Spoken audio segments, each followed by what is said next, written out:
Good morning, Internets, and welcome back to the reading of the Master List of Logical Fallacies with Alan Mueller and Bryce Barnett. Today we are covering number 73, Measurability.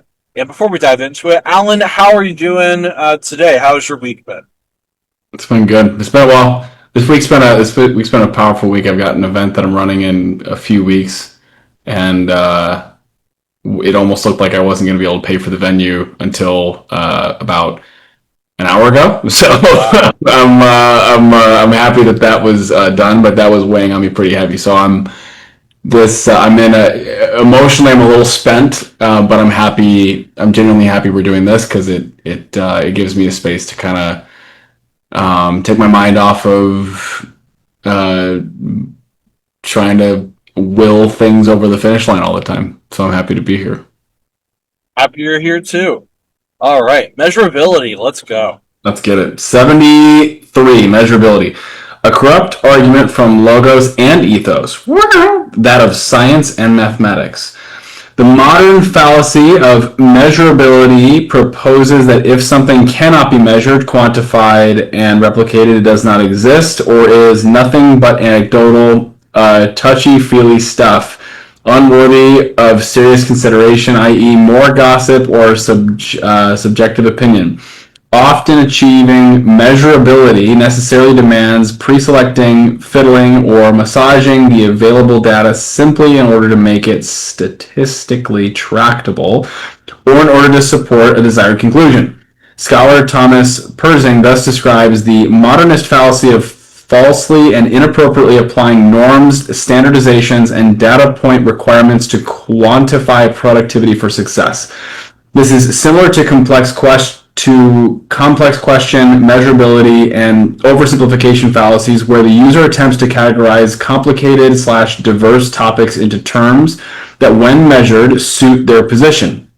For example, the calculation of inflation in the United States doesn't include the changes in the price to gasoline because the price of gasoline is too volatile despite the fact gasoline is necessary for most people to live their lives in the United States. See also a priori argument, lying with statistics, and the Procrustean fallacy. I'm going to say that Procrustean because that sounds better. Yeah, I Procrustean like it. I'm pro-Crustian myself. Procrustean, yep. All Wow. right, what are our thoughts on measurability? Oh, I love this one. I love this so much. I think for me, so something that I love this one a lot because, and it strikes a chord with me, is a lot of the work that I do is I think arguably very immeasurable. Like, or I'll say this: the work that I set out to do, that I get the most excited about, the results I get the most excited about, are arguably immeasurable. Can I measure? Like, is it possible to measure the metric emotional fitness? I don't know if it's possible to ever measure that metric. I could measure a bunch of things around that, like somewhat point to emotional fitness, but I feel like it's very difficult to actually measure that. Or another one is like, for me, helping people experience and be in their most authentic self. Like, how does one measure that? How do you know if you're in your most authentic self? I don't know. It's kind of just a feeling. It's kind of an experience.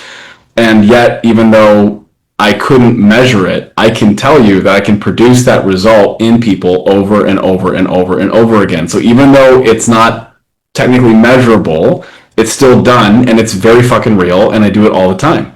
So to me, I like this because there's a part of me genuinely that had a really hard time validating my own work because I would be at the mercy of this. Well, it's not measurable, so it doesn't matter. Would be the constant voice in my head, Yeah. or when I would talk to other men, especially who, for men, masculine leading individuals, people who lean more on the side of logic, and that can be men and women, but people who lean more on the side of logic, for them, numbers matter.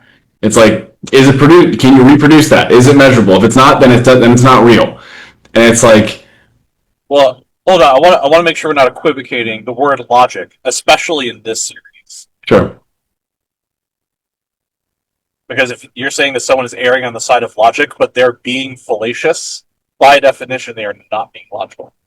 Well, sure, but I'm saying that no, I'm saying people that value logic, if they're ignorant to this fallacy, Okay.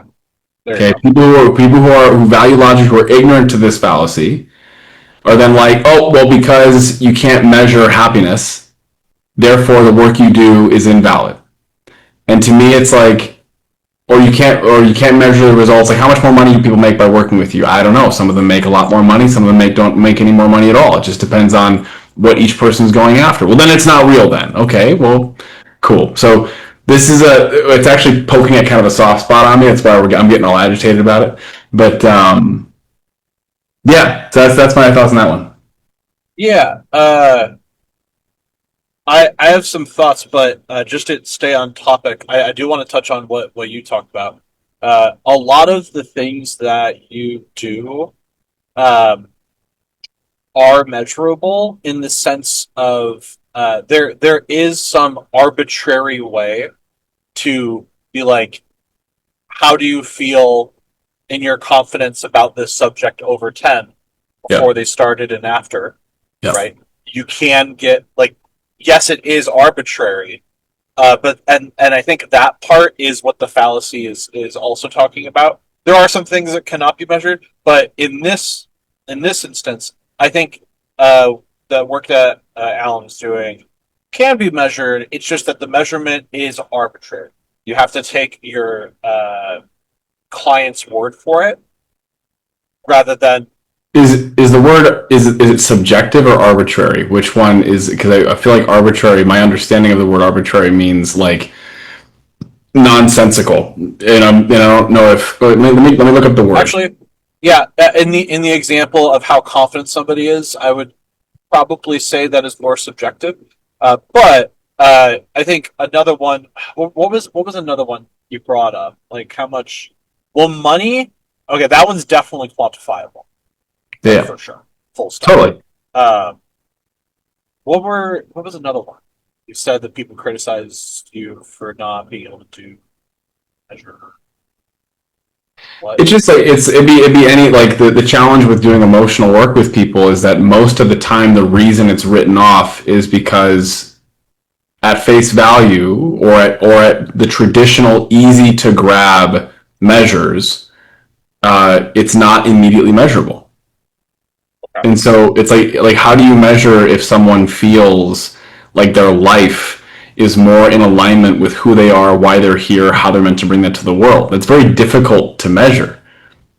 And Sure. so Yeah, it's yeah. like and at the same time, the value that people place on that particular thing is immense and in some cases priceless. And so to me, the part of it is like where and actually, you know what? I gotta also be. We're gonna drop into some authenticity on this one because I'm like sitting here. There's something that I coined. I was in my journal and I wrote this down last week, and I said, "Beware of the blinding they." And Okay, yeah. What does that mean? yeah, it's based on that if there's any time in our lives where we start to point the finger at someone or something else, and they did this, they do this, they suck for this reason, I have found the vast majority of time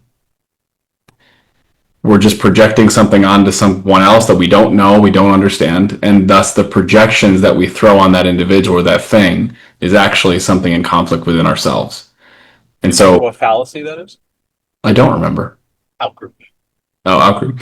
So for me, the blinding they is like anytime I find myself pointing my finger at someone else, I'm like, oh shit, that's actually not them, it's me. So where I'll drop into myself is like, I know, yeah, let me turn this back around on me. I have had a really hard time with validating my own work because I can't find I haven't, the only measuring stick I've used to apply to identify the efficacy of what I do is based off of my feeling of it or my witness of it. And my primary measuring stick that I would like to be able to measure myself by is money, because Okay. it's what usually the world, and especially with myself, I have a hard time with, is like I very often will measure the efficacy of my work as well as the validity of myself as a man on planet Earth based off how much money I have, and it's just it's a thing I really struggle with. And so with measurability, um, yeah, it's like I think because it's difficult for me to it has been difficult for me to measure the impact of my work in dollars. For myself, there's a part of me that's in conflict with me around the own efficacy of my work, regardless that I can't necessarily quantify it in dollars immediately. So it's yeah, there we go. That feels vulnerable as shit to say out loud. Awesome. I love it. But yeah, if I were to give you any uh, challenge, Mm, I would say measure as much as you can, even if it's subjective. Just like whenever you get a new client, or you can even ask the current clients that you have, like, hey, what would you say your confidence level in yourself out of 100% were you before this? And then where are you now? mm, And then as you get new clients, ask them at the beginning. So that way, because if you're taking all of your readings after the fact, then there is some bias in that. But for the ones you currently have, that is the best you can do, is just ask them that. So do that, and then you can also ask them, if it's not too personal, like how much money are you making? How much is in your bank account? Because I want to track how much more money on average I'm helping people achieve over time. yeah. Um, and having those numbers can be really powerful, because then you can say, hey, whenever somebody meets with me over the first year, they make on average 25% more, Mm. or however much it is, and like that's powerful. And then that also shuts up those people that are like, well, you haven't measured. I don't think it's that you can't measure it. I just think you haven't. Yeah, that's accurate. Yeah, and again, I definitely 100% partook in the for me in that moment in the blinding day. I was like, these other people, and I'm like, and then in the middle of me talking, like my body did not feel good, and I was like, hang on, who the fuck am I talking about? Am I talking about somebody else? Am I talking about me? I'm talking about me. Okay, let's own that. Let's bring that back over here. So yeah, it's mostly me that I actually invalidate myself, because I tell myself a story that it's not measurable. Uh, Because it totally is. Even yeah. subjective measurement, it like even yeah, it's if you're a psychologist, what are you going to do? Measure the amount of dopamine in somebody's brain? Like that's not super practical. Um, No. Yeah, for me, it's like, and that's interesting. I'm also noticing that I have resistance to measuring. are you afraid of the conclusion? I don't know. I might be. I think. That's another fallacy. Yeah, let me think about that. Yeah, I think I am. I'm afraid that I'm not helping anybody. I think that's there's a part of me that deep down, yeah, deep down, I get really afraid that my work is worthless.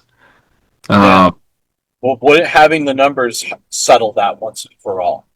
yeah, it would. And here's the thing: is like I know that if I took the numbers, it would actually probably be um, resoundingly positive.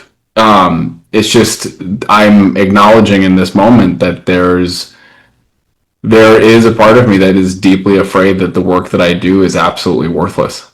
Um, yeah. That is how I felt with self deception in the last one that we talked about at when I was at Vector, Yeah.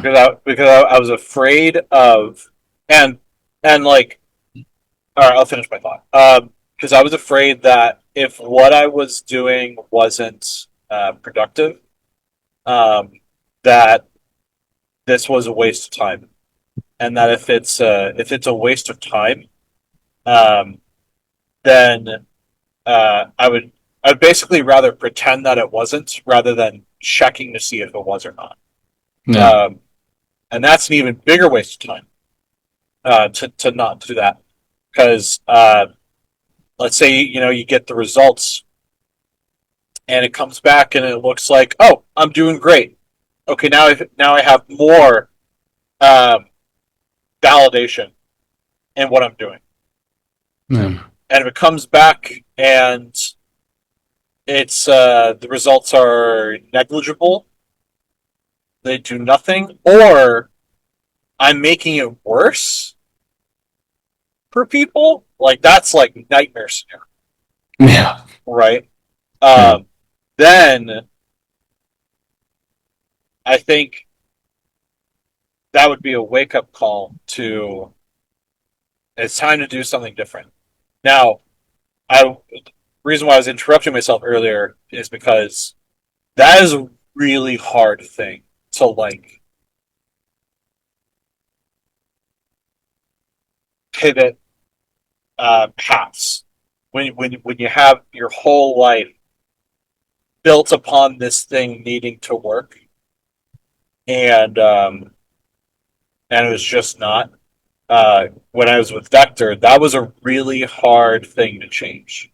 Mm. Um, and what allowed me to get out of that was basically to have two different jobs, and then I slowly put more energy into one, and then I realized I do not need Vector anymore.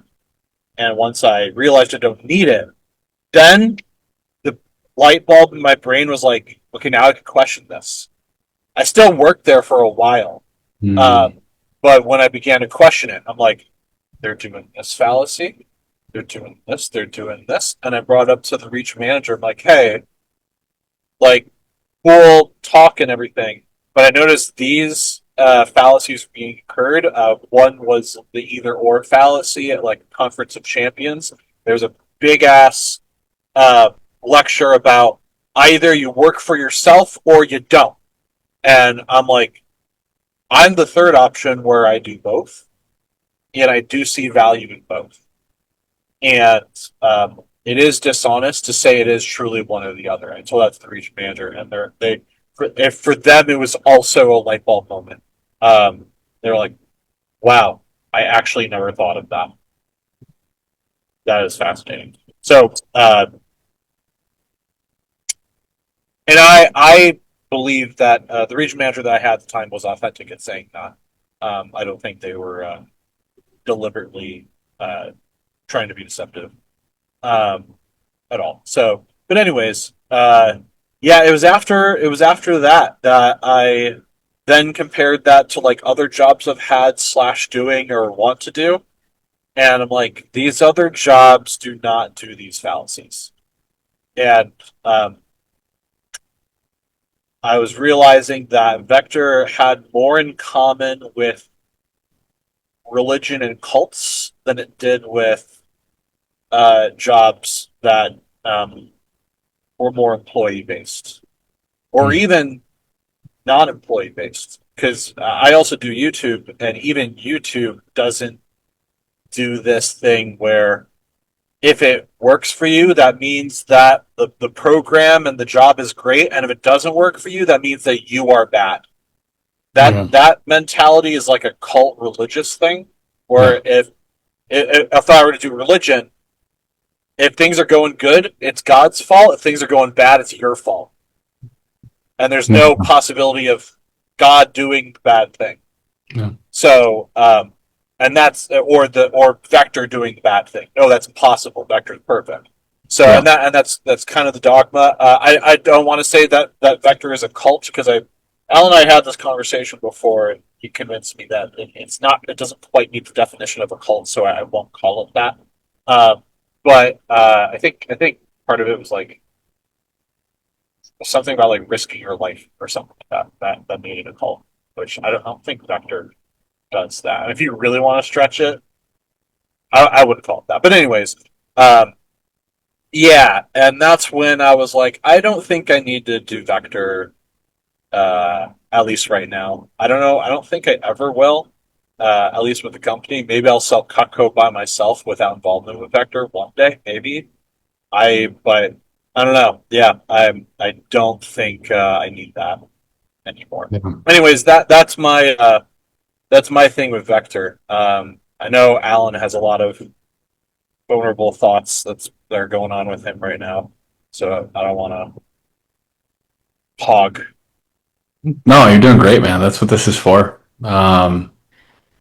Yeah, for me, I think what I'm more just sitting in is I'm sitting in the. This has been a theme actually the last couple of days. Is I'm becoming more and more aware of where I have been pointing at others, and getting really angry at other people and other things, and realizing that the thing that's driving the anger or the frustration or the judgment on others or other things is actually just myself. And that's been really hard to look at because I've attached a lot of certainty and significance, and identity in myself around like being angry at other things. And yeah, it's just been an interesting journey. So this measurability thing really like, I get to really sit with that, and be with that one because it feels like it's a ball of yarn. It feels like it's a big tangled knot of something, and I'm like, ooh, I get to hang out with that one for a little while. So Yeah.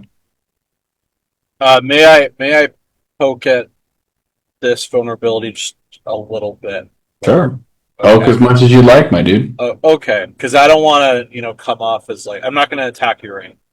But let's just say like if I was uh Alan's therapist or something like that, it's something akin to that. Um, Going into a coaching session. yeah.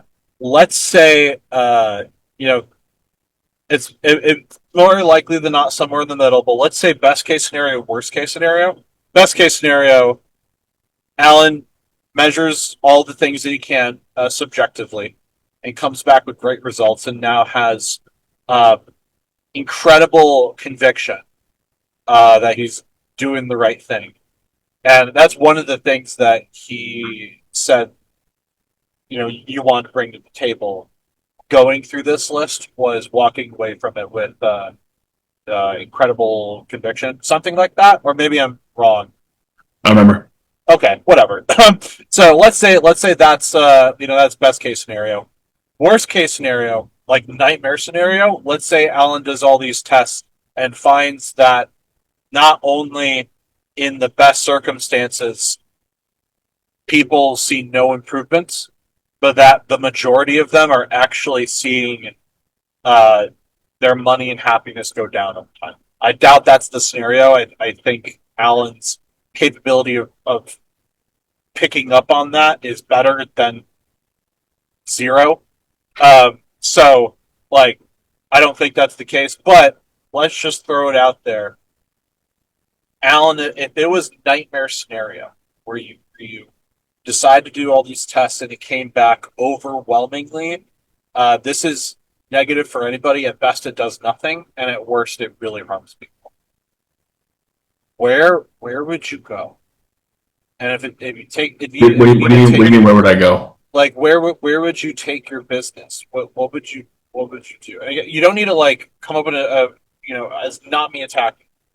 Yeah, yeah, yeah. Um, it's I'm just curious like what what would you do if worst case scenario was the case, the nightmare scenario where this is now positive, factual, measurable evidence it's harming.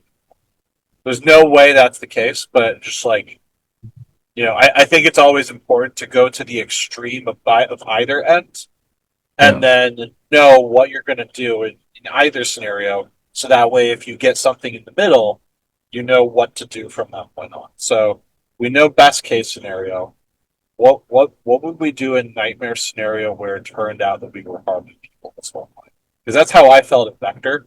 That Yeah. I felt like I was doing more harm than good. Yeah, that's a really hard one to answer. I It's okay. think, Take your time. yeah, I'll kind of walk through it in terms of like projecting my experience, and then from there, I think the very first thing that would happen is I'd be absolutely devastated. There'd be, I would feel so lost. I would feel so, um, in shock. And it would radically, it would rock my world. I wouldn't, I'd be really stuck. So the thing I would do first is I would enter into some type of a state of deep confusion and deep reflection. So I would likely go out into nature. I would be doing a lot of meditation, a lot of journaling, a lot of reflection. I would then reach out to mentors. I'd reach out to friends. I'd reach out to people I trusted. I would just really consult, I think, the people I trust most in my life, who have achieved the definitions of success that I desire to have myself one day. And I would be like, hey, this is the information I got. What would you recommend I would do from here? And I would be open to any of their suggestions. And then I would make an action plan from there. And the action plan may or may not include keeping the business going or redefining the business. I think ultimately where it would land, I think it would land in redefining the business. I think I would be like, there's got to be good here. I was called to this place for a reason. I've been doing this for a reason. The feedback, the verbal feedback I've gotten, the things I've seen with my own eyes, I'm like, I would not be able to discount what I've seen with my own eyes in terms of the results and the experiences that people have had. And so with that, I would then start to retool what was there and shoot to structure I would then do a lot of data gathering. And then I would begin to, with the data gathering, I would start to try to find some metrics that would match I would identify the metrics that are the most important to the client base. And then I would, through a process of trial and error, I would then produce a system that ensured that those metrics were met every single step of the way, and then outperformed any other company, any other space in the market on those metrics. And I wouldn't stop until that was achieved. So yeah, that's what I would do. That's what I would do in that situation. That is awesome. I love the walking it through that. And that would be nightmare scenario, and I think your answer is a great one. That you would effectively use science until you got the answer that you want. Yeah. Instead of That's the thing, man, is I'm not, when it comes to, I don't have and this might be equivocation, but I'll say the statement and then clarify if necessary. I don't have an ego about my business, or, and I guess said in a more exact way, I will not allow difficult to hear feedback to have me, I will never reject difficult to hear feedback. I consider all of it. And an example that I can create right now is I made a video on TikTok. I want to say it's a year and a half, almost 2 years ago now. Got about 500,000 views, and had a lot of passion, had a lot of drive when I made it. And the intention when I made the video was I want to go viral. And so I decided I was going to go viral. I used a format that I've seen, not people who make viral videos, but I've seen that I've admired in the best speakers whenever they were trying to make a point. I was like, let me copy that and use it. And I did, and I thought it was a fantastic video. It was, I think it ended up being 90 seconds. I can't remember exactly the time. And the comments were immense. But I remember it was like down the middle. There was one half of the comments were like, "This guy's great. I needed to hear this today. Thank you so much. This changed my life." Whatever. And the other half literally was like, "This guy's an idiot. He has no idea what he's talking about. He's not saying anything. You know, screw him." Like all, like very like intense.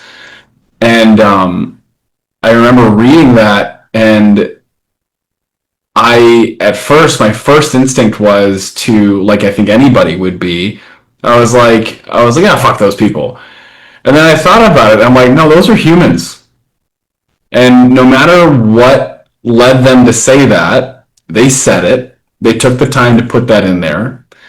And so it's important for me to, I don't necessarily have to believe what they're saying. Like if people said things like, go kill yourself, right? It's like, I don't have to take that on. But I was like, what are the common threads of what these thousands of people are saying? And, can I grow from that information? Can I expand from that information? Can I learn from that information, as difficult as it might be to hear? Um, some of the most difficult information I've ever heard is when I've had people look at me dead in the face and say, "You're arrogant and disconnected." But I'm really happy they said those things to me. If I hadn't been told those things, then I wouldn't be able to work on I wouldn't be able to ask questions like, why am I displaying characteristics of arrogance? Why am I being that way? So, yeah, all this to say, yeah, I don't take that. I don't reject hard to hear information. I respect it ultimately. I remember a time about 2 or 3 years ago that you used to practice the opposite, and I'm really glad that you're saying that now. Because I remember um, a conversation that you and I had about something about energy, Yeah. and I came up with and this is very popular in the pseudoscientific realm. Essentially, that the phenomenon is called quantum mysticism, and I'll sum it up as best I can here.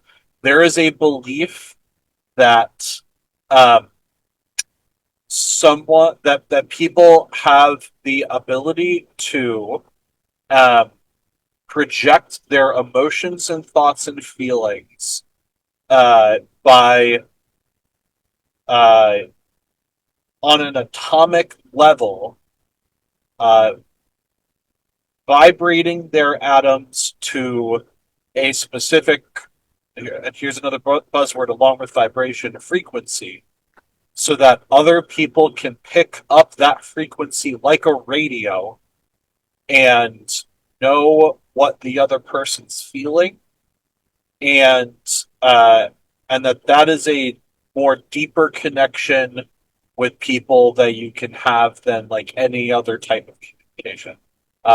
And they will typically call that energy or high frequency, having the more ability to do that thing. Uh, that's me wrapping up what I understand of the phenomenon of this belief. I don't know how much Alan believes that now, but I remember about 2 or 3 years ago, Alan very much believed that was a thing. And um, I remember setting up a scientific experiment, like a thought experiment of, okay, let's try to falsify this. This is before Alan's falsifiability breakthrough. If you want to see that, it's in the playlist under it's in the fallacy appeal to pity. Watch that one, and Alan has a whole falsifiability light bulb. So way before that, before Alan respected falsifiability, he was actually against it. And I thought of an experiment like, okay, let's try to falsify this. Um, and the experiment idea was, let's put someone in a room and then another room and have like a cement wall between them. This hypothesis proposes that someone can feel intense emotional uh, sadness or happiness and that should be able to be detectable in the other person in the other room, especially if they're close enough. And Alan was like, "Yes, that's a thing." Like, and like, okay, cool. So we could do that. Make someone. We give one person a lot of videos of happiness, things that really relate to them, and then we give that same person a lot of despair and sadness, and see how that correlates to the other person in the other room. And um, we could even tell them. We could tell the subject, "Hey, this is what they're feeling. This is what they're looking at. How do you think they're feeling?" We could have that as an experiment. We could take another two people, don't tell them what they're feeling. We could take another one where we tell them what they're feeling, and there's no person in the other room. It's actually just that person alone, and we lied to them saying there's another person. There's no person at all. And then we have a fourth one where we don't tell them anything at all. It's one person in a room, and there's no one in the other room. And then look at the results. So that would be testing against placebo. And uh, I said, so if it comes back that the one person in the other room, where the person actually was there and they were having intense feelings, if they had a strong correlation, um, that'd be awesome, right? Would that be exciting information that you'd want to see? And Alan was like, yeah, absolutely. I'm like, okay, now we can do that only if you also are into the idea of if it comes back where all of them are the same, and that it turns out it's actually just placebo, and you have to admit this is all fucking bullshit. Um, would you want to do that, having to accept the evidence? And Alan took I'm gonna say 10-20 second like thought about that, Yeah. and at the time you said I would not accept that, and it was like, wow. And by the way, that is actually a super super normal human response. That with anyone's deepest beliefs, that is a totally normal response. So I know I'm picking on Alan right now, but like whatever your most sincerely held belief is right now, not you, Alan, but whoever's watching, I want you to come up with a testable, falsifiable hypothesis that you can do to see if it's true or not. And if you are willing to accept it's not true, then that shows so much strength that you are able to accept um, that what you believed at one point was wrong. And that it's important to remember that learning that you're wrong is indistinguishable from learning something new. So I am very happy to hear that on Alan's own, through I like to think I took some credit in this of us going through these fallacies, but on Alan's own, Alan has come to the conclusion that he would rather know uh, if what he believed was wrong, or also be challenged on whatever it is, because he wants to know the truth. And I find that incredibly strong of Alan said. I want to bring that to attention because um, I never brought that up in this series yet of that, and I just want to show Alan how far he has come from uh, now wanting to grow as much as possible rather than just asserting that what you believe is correct. And that was maybe that was at the time where somebody told you that you were arrogant. I don't know, but I think that shows incredible strength. Anyways, I'm done sucking Alan's dick. What does Alan think? I just appreciate your acknowledgement, my man. Appreciate Absolutely. the share on that and the time that we've had. What are your thoughts on? Do you remember that conversation? Absolutely. Yeah, I remember that. I don't forget conversations. Okay. Absolutely. Yeah, I do remember that conversation. And what are your thoughts on from then until now? What's, Uh, what do you Was it the day where we talked about falsifiability that like it clicked for you, or maybe it was slowly over time, or That what clicked for me. where you decided to deliberately embrace um, ideas that were contrary, evidence that was contrary to what you believed, where you were excited to get that rather than try to push away from that. I'm assuming it would be a slow change over time. Yeah, I think I've always had like an acceptance of information that's in contrary to what I believe to some degree. I think that the degree of how much information I'm willing to accept has grown, and I think my ability to handle information that is in contrary to my beliefs has grown. My unattachment uh, to anything has grown. So there's there's so much more. I've just come to the awareness that there's so much more to this life than what my little mind can ever um, comprehend at any moment in time. And like relative to the size of all things and the complexity of all things, I have a small little ball of fat hanging out inside of this tiny ass little space that likes to think it knows everything because then it can survive.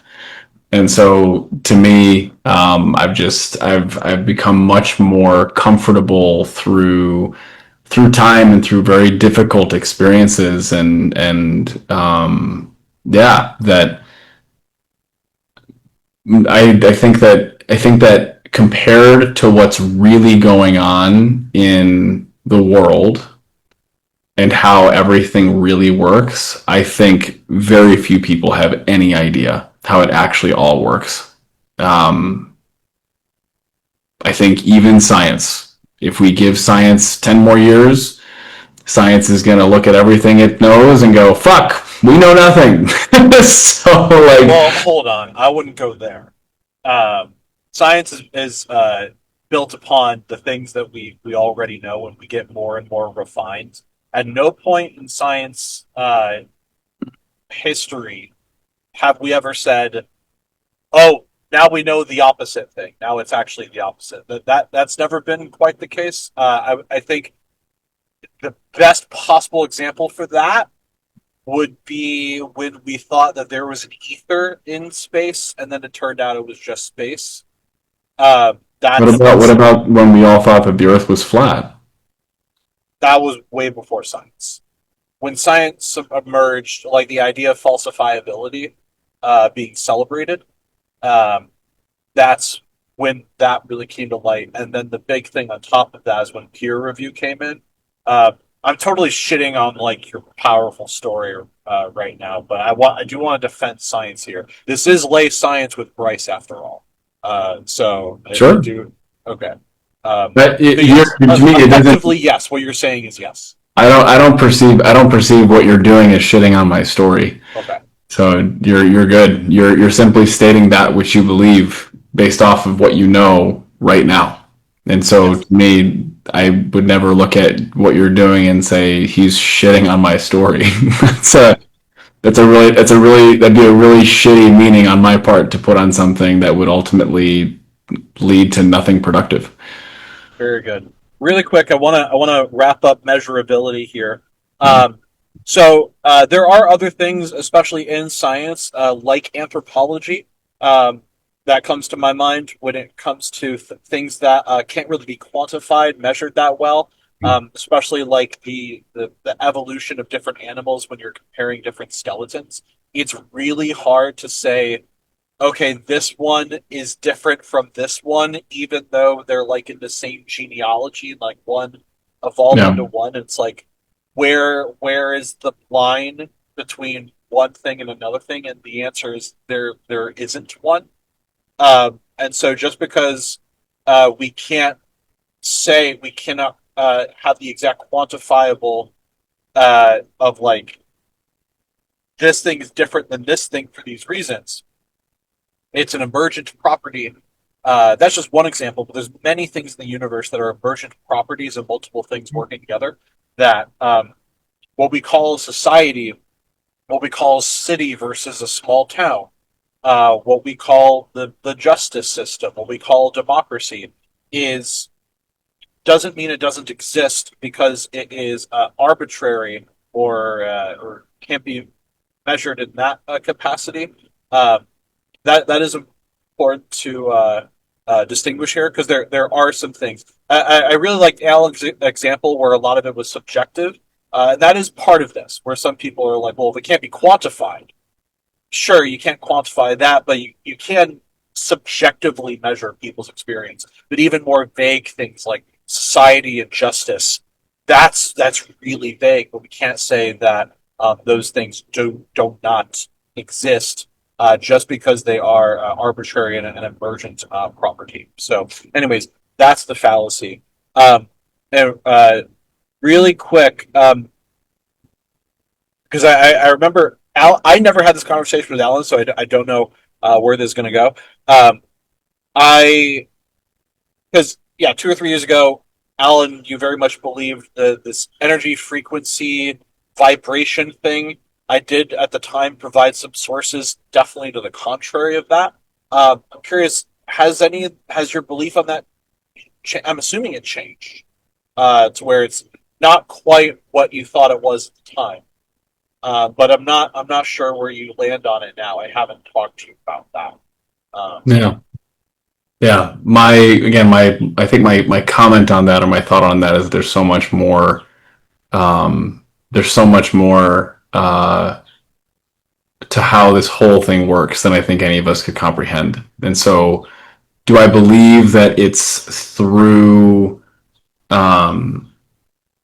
what culture adopted, as you put it, with quantum mysticism and, um, like how would I put this? Quantum mysticism, like the whole It's like a fancy way of telepathy. yeah, like all that. Um, do I believe in the justification in those justifications for certain phenomenon?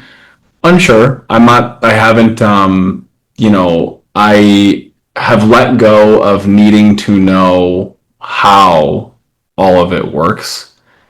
But I can. But like again, there's so much more. There's so much more to life than what we could ever understand. There are things that have happened in my own life that I've witnessed that have happened that I'm like, I can't explain that one away, and yet it Sure. happened, and it I happened. think maybe a better phrase is there's so much more that we have to learn instead of saying that there's so much that we cannot learn. I think one is a fallacy. It's a big brain, little brain fallacy, Sure. uh, where you were just incapable of learning. And like no, like Yeah. there's the answer. Like we know with all science, like every single time we investigate something, we found the answer. It's not that the answer wasn't capable of being found. It's just that we didn't have it at that point. And Yeah. it's it's How I think about it is like how I think about it is like Flatland. Did you ever see Flatland? isn't that the book of like or it was a book slash movie about a character that's 2 dimensional, like Yeah. learning about 3 dimensions. Yeah. Okay. And Yeah. the viewer, and it's a movie also, and so Okay. the viewer looks at this.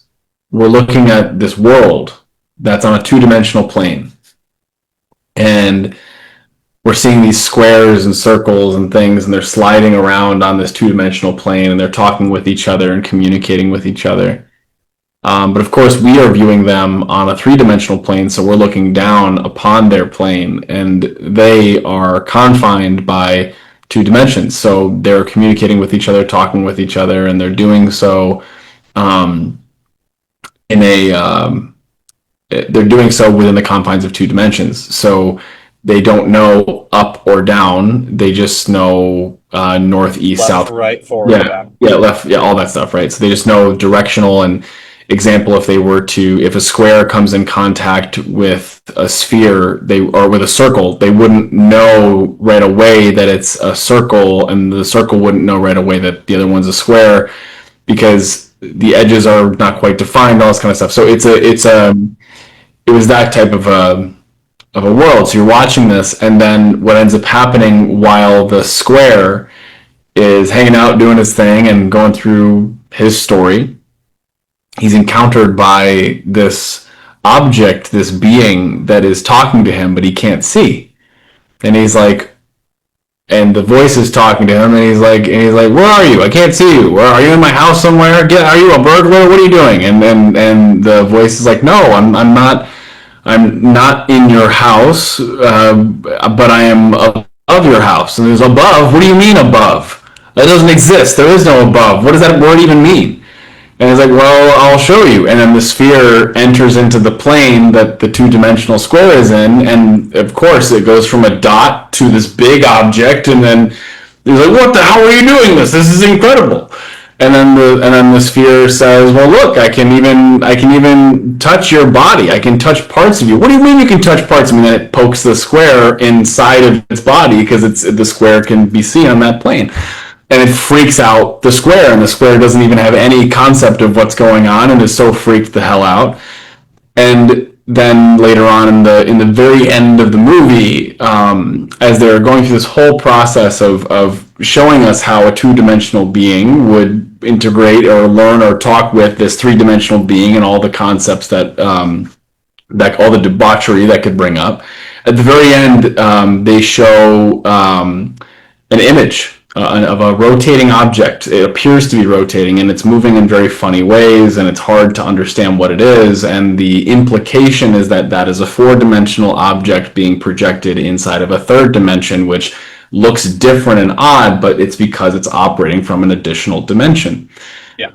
And so all this to say that, to me, I believe that I don't know enough about dimensions to speak about it scientifically, but I can't help but think that there are additional dimensions to the experience of life itself that we right now discount completely, because they are also beyond what we can see with the measurements that we use, with the ways that we think about things, even with the ways that our brains think about things. I'll give one final example to this, and then I'll turn it back over to you. There's a word that I'm going to see if I can look up the definition here. Okay, so there's a word that's used frequently in the personal development space, and that word is paradigm. The definition of paradigm is a typical example or pattern of something, a model. And so in the personal development world, paradigm is used most namely not in the context of just a model, but essentially someone's model for how things work. And so how the world works. And one such paradigm that a lot of people operate from is an or paradigm, this or that, good or bad, right or wrong, and that's a fallacy you and I have talked about. But it's labeled as, I label it personally as a paradigm, because people apply that way of thinking to so many things that it becomes an entire encompassing way that they look at the world. And so isn't it one really easy example of how people typically operate in an or paradigm is to bounce back and forth in a pendulum swing from being a doormat in life to being someone who just constantly says yes to everybody and doesn't care about themselves and is just constantly being pushed around by other people. And then the other side is just a selfish dick, someone who's just like 100% all about themselves and doesn't care about anyone else except them. And people who oftentimes, a paradigm swing that people make is they spend a lot of time saying yes to everybody else and never to themselves, and they go, screw everybody else, I'm going to go be about me now, right? Because there's only those two ways of being in their mind. When the truth is that the way to graduate from such an experience, or to transcend from a pendulum swing, which is, do I be selfless or selfish? Selfless or selfish? Selfish or selfish? whatever, right? It's like, how do I, Selfish. yeah, shellfish, yeah, exactly. You do both, Shellfish. but it's a shellfish. So selfless or selfish, it's like, which one do I do? And the truth is that in a lot of cases, in life. It's about not trying to understand the or between two things. It's how do you find the middle way? How do you find the and? How do you find both at the same time, simultaneously? What is the perfect marriage between the two? And so going from an or paradigm to an and paradigm is something that happens, is a big thing. And in my own life, I've noticed that there have been many, many, many, many things that I've looked at from it's this or that. Those people are either right or they're wrong, or I was loved or I was hated or whatever.